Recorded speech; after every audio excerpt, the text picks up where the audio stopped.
And obviously the Champions League starts for you this week.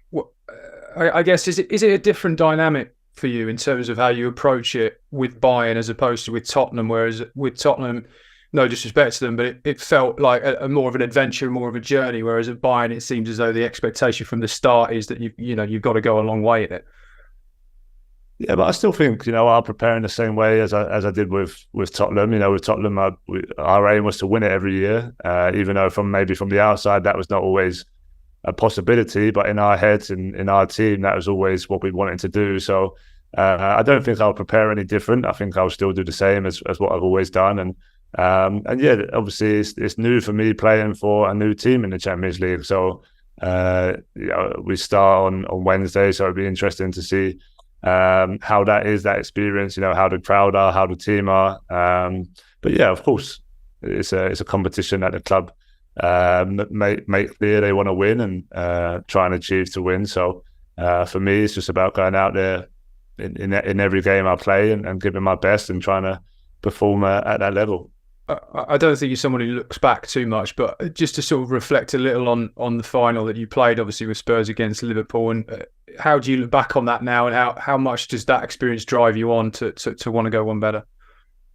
Yeah, I think whenever you've been close to a major championship, it always leaves that fire in your belly to go and get back there and go one step further. It's been the same with England as it was with Tottenham. In that Champions League final. Of course, they're heartbreaking losses and losses that probably live with you for the rest of your life. But for sure, it gives you motivation to get back there and go one step further. So, like I said, it's always the aim to try and win these trophies. They're extremely hard to do because you're playing against the best teams in Europe, and there's a lot of good teams. So, yeah, just step by step, we have to obviously take the group stage as it is and try and qualify, and then come the new year, hopefully we're in a good position to have a good run. Were you fully fit in that 2019 final? Did you feel you could give your best in that game? Yeah, I was totally fit. I know there was a lot of talk around that game and after that game, but I had plenty of time. I was training within plenty of time to play that final. So yeah, it's always the case when things don't quite work out. People always look for an excuse or a reason why, but sometimes, we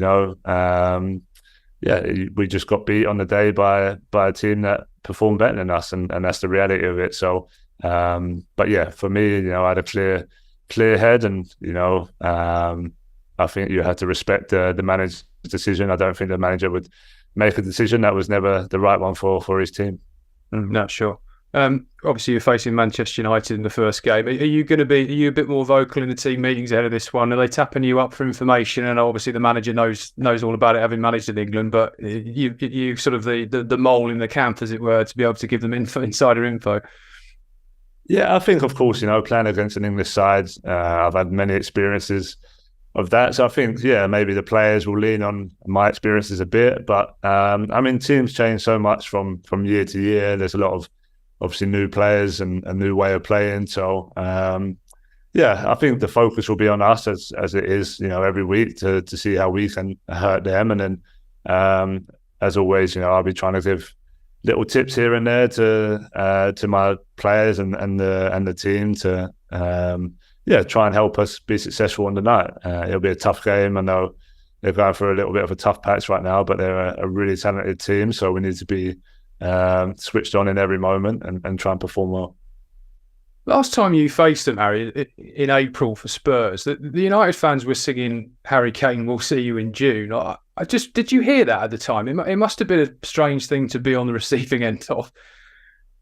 Yeah, no, I heard it when I was on the pitch, but there's always sometimes fans are singing good things about me, sometimes fans are singing bad things about me. That's just the nature of football. So I don't let that kind of in, whether it's good or bad. I kind of focus on what I need to do. So look, Man United are a fantastic club, one of the biggest clubs in the world. Like I touched on, they're going for a bit of a tough spell right now, but you always have to be careful against these teams. So my focus is obviously on Bayern Munich and trying to beat Manchester United on Wednesday.